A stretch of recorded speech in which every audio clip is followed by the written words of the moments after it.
मुखेड तालुक्यातील जहूर उंदरी तडखेल देगलूर रस्त्याची दयनीय अवस्था, रस्त्याची झाली चाळणी.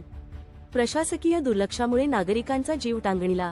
नमस्कार. नांदेड जिल्ह्यातील मुखेड तालुक्यातील जहूर उंदरी तडखेल आणि देगलूर दरम्यानच्या रस्त्यांची अवस्था अत्यंत दयनीय झाली आहे.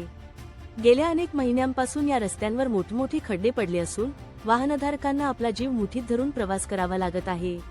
विशेषतः बराली ते देगलूर हा रस्ता इतका खराब झाला आहे की तो आता वापरण्यायोग्य उरला नसल्याची संतापजनक भावना नागरिक व्यक्त करत आहेत.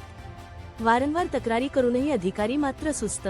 या परिसरातील रस्त्यांच्या दुरवस्थेबाबत स्थानिक नागरिकांनी सार्वजनिक बांधकाम विभाग आणि संबंधित प्रशासकीय अधिकाऱ्यांकडे अनेकदा लेखी व तोंडी तक्रारी केल्या आहेत. मात्र अद्यापपर्यंत प्रशासनाकडून कोणतीही दखल घेतली गेलेली नाही.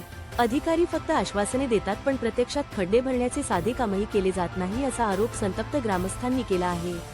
उदासीनतेचा फटका केवळ प्रशासकीय अधिकारीच नव्हे तर स्थानिक लोकप्रतिनिधी, आमदार आणि खासदाराकडेही नागरिकांनी वारंवार पाठपुरावा केला आहे. निवडणुका जवळ आल्या की रस्त्यांचे आश्वासन दिले जातात, मात्र निवडणूक संपली की लोकप्रतिनिधी या गंभीर प्रश्नाकडे सोयीस्कर दुर्लक्ष करतात, अशी चर्चा आता जहूर उंदरी आणि तडखेल परिसरात रंगत आहे. रस्त्यावर पडलेल्या मोठमोठ्या खड्ड्यांमुळे दुचाकी आणि चारचाकी वाहनांचे मोठ्या प्रमाणावर नुकसान होत आहे. खराब रस्त्यांमुळे रुग्णवाहिका वेळेवर पोहोचू शकत नाही, ज्यामुळे रुग्णांचे हाल होत आहेत. रात्रीच्या वेळी या रस्त्यावरून प्रवास करणे म्हणजे अपघाताला निमंत्रण देण्यासारखे झाले आहे.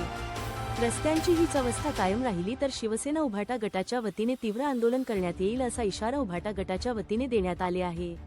A1 24/7 न्यूज लाईव्ह साठी मारुती वडजे, उंदरीकर.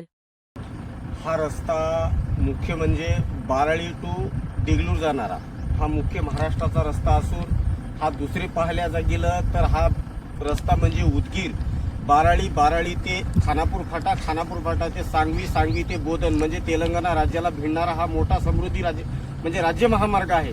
या राज्य महामार्गाची एवढी दुर्मिळ आणि दुर्दैवी अवस्था आहे की मला वाटते की आज या महाराष्ट्राचं सरकार नसून हे सरकार हा कोल्या कुत्र्याला किंवा गुत्तेदाराला जगवण्याचं सरकार झालेलं आहे.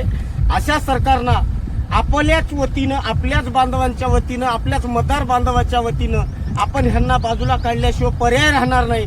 तरीच त्याच वेळेस आपले हे रस्ते सुसज्जित आणि चांगल्या पद्धतीने रस्ते होणार आहेत. या रस्त्याची हाल बघा, हे एवढ्या सुस्त नसून जिथून तुम्ही बाराळीपासून ते खानापूर फाट्यापर्यंत कुठेही जरी बघलात तर आपले माता मायली डिलिव्हरी करण्यासाठी जर देगलूर जात असतील त्यांची डिलिव्हरी या रस्त्यामध्ये होत आहे. तरी या संबंधित अधिकाऱ्यांना